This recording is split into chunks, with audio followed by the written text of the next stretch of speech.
Hello. So I often have people ask if about levels of fatigue when they're in recovery, and people getting a little bit freaked out by the fact that they feel so tired. First of all, that's nothing to be freaked out about. If you think about it from your body's point of view, it's got absolutely every right to be exhausted because it's not getting enough food.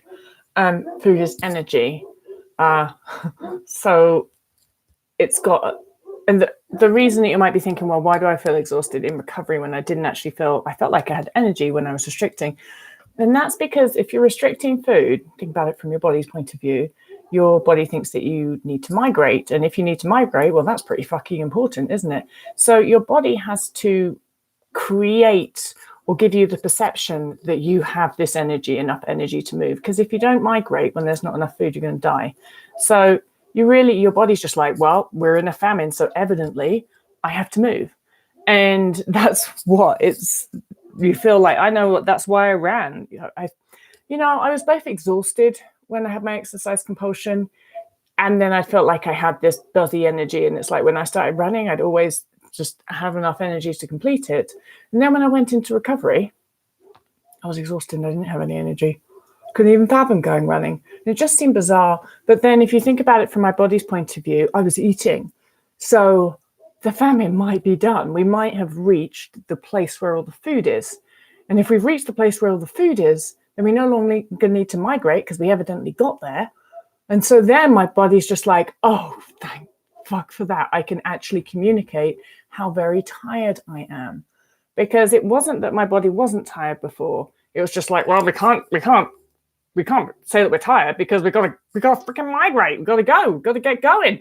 Otherwise we're gonna die. So there's no point in being tired. Can't give that communication.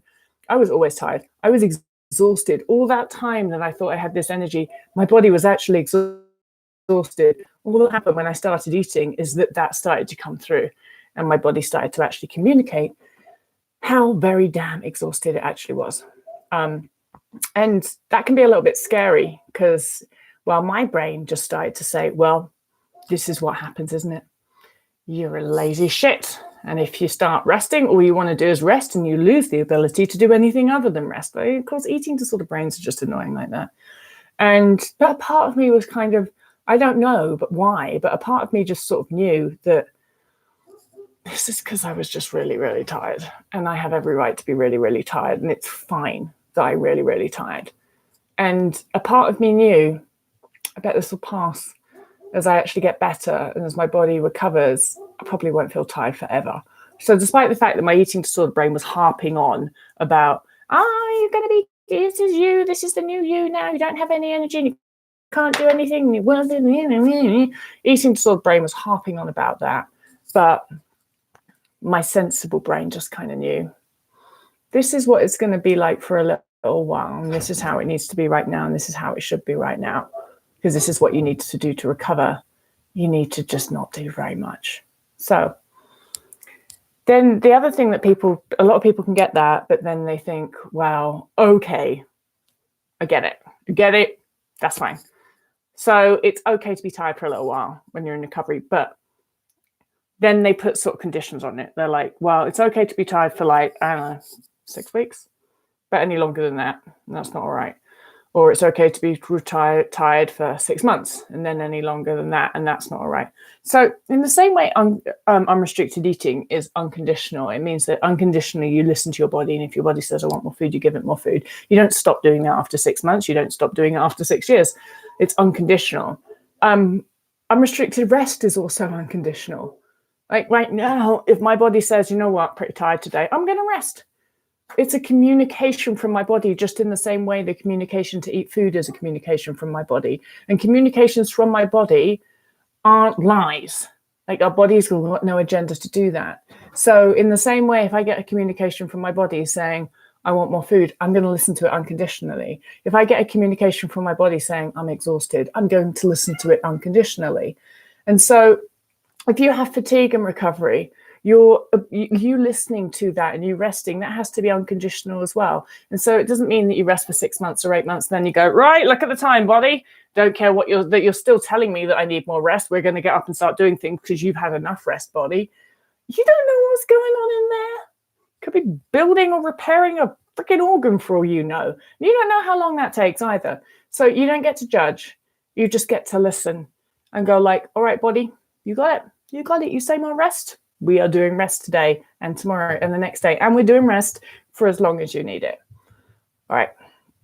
So Lindsay says, I've been in recovery for 3.5 months and I felt like my swelling edema was going down a little bit, but now I seem swollen again. Is this normal? Any idea whether the edema would be back? So there could be a load of reasons, and I don't think it's a reason to panic, and it's certainly not a reason to restrict. But anything like that, you should go and get checked out.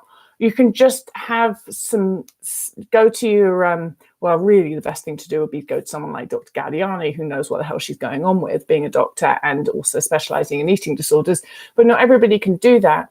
But you can actually, I've done podcasts on edema with Dr. Gaudiani. I really highly suggest that you listen to that podcast with Dr. G. And she actually would, in that podcast, we talk about what you need to go to your doctor and say, because a lot of your doctors, if you just think general practitioner is what it says on the tin, they're not going to be eating disorder experts.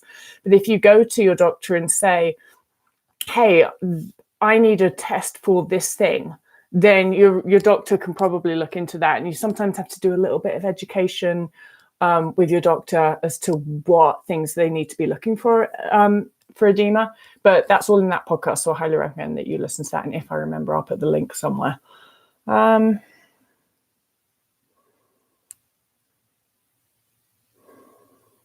Susan Kim, what do you think about the all-in movement and how it causes a divide between people who do recovery at different paces? I don't know, really. I haven't really thought about it. I don't really care. And I mean, when I say I don't really care, I mean, like, yeah, I might make some people feel bad that they're not doing recovery at a quick enough pace. And I don't really want to do that if I say, you absolutely have to go all in, you have to rest and you have to eat without restriction. And the reason I don't feel bad is because, like, I'm just saying what's true. And a lot of people are like, well, I mean, no, I'm going to do like a little bit at a time. And then they're still in recovery 10 years later. And so I know a lot of people get pissed off with me and I'm just like, oh, you're too harsh and things like that. The reason I'm harsh is because I just know this to be true. You go all in or it kind of doesn't work for most people. Like, because otherwise, if you don't go all in, you're just playing whack-a-mole. You sort one problem out, you start eating more and the movement gets worse. Or you focus on the movement and you start restricting. You've got to do it all at once. Otherwise, you're just going around in circles. So I haven't really thought whether it creates a divide. Like, I just sometimes don't want to get involved in all of that. I just want to say what's true. And I'm just going to say what's true and get on with it. Why do you get yellow skin? What, me? Or you mean like people in general, I hope. Why did it go away? Is it really dangerous? So, well, it could be jaundice. I got really orange skin, and literally that's because I ate so many carrots.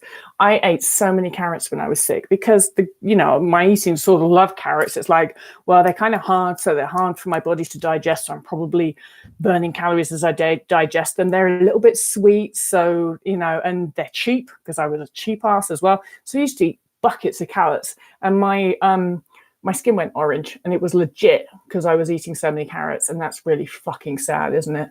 So don't eat carrots, God's sake. Just don't. No. Yeah, I mean, nothing against carrots. Carrots are fine as part of eating a lot of other things as well, but you're not supposed to subside off them and just eat carrots like I was. I was an idiot, wasn't I? Crumble cupcake. I've been eating so many sweets lately and it actually makes me feel so sick. I've been completely responding to extreme hunger. Yes. But I feel so ill. I've gained weight, still no period. Your period will come when your body is good and ready. You just keep doing what you're doing. I ate stuff in recovery that I don't even think I like. Like, I actually ate candy. I ate a lot of candy in recovery, just like sugar sweets.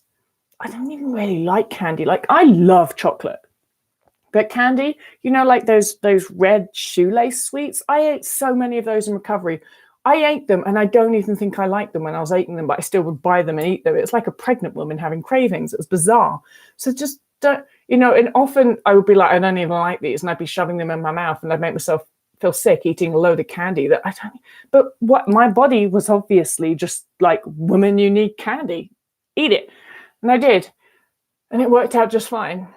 I haven't eaten candy for a really long time. I eat a lot of chocolate, but candy is not my thing. So nothing against candy, like that's totally some people's thing, but in recovery, I hate a ton of it. So don't judge what you eat, and don't judge that you eat even when you feel sick. Just don't judge any of it. Just go along with the ride. Let your body take you, because it knows what it's doing. I can't stress that enough, you peeps. Your body knows what it's doing. I mean, how amazing is that? Like, my body grew fingernails. Like, if you need to just think about something like that our bodies grow fingernails. And like, I cut my fingernail and then my body just grows one back. I don't question that. I'm just like, well, body, do you really know how to grow a fingernail, or do I have to start like telling you how to do it? Or body, you're growing fingernails too quickly. Or body, are you actually putting the right ingredients into these fingernails? I just assume my body just knows how to grow fingernails because it's done it all my life. And your body knows how to do other stuff too. It's incredible. It knows how to eat. It knows how to gain weight. It knows how to communicate with you and tell you. So just listen to your body, and you can trust it, because it's this amazing thing that actually we don't even know half the shit about our bodies. We don't even know how they do most of the things that we do. I mean, we're great at science. Humans are getting really far at all that, but we still don't know a lot of stuff. So that's bliss, actually. Sometimes ignorance is bliss. And now, I used to be so obsessed with trying to work out, how does my body do this? How does it digest food and all this stuff? And now I'm just like, I don't care. Body just does it. Great. I don't have to be involved. And the less I can be involved, the better. Trust your bodies. I gotta go. Bye.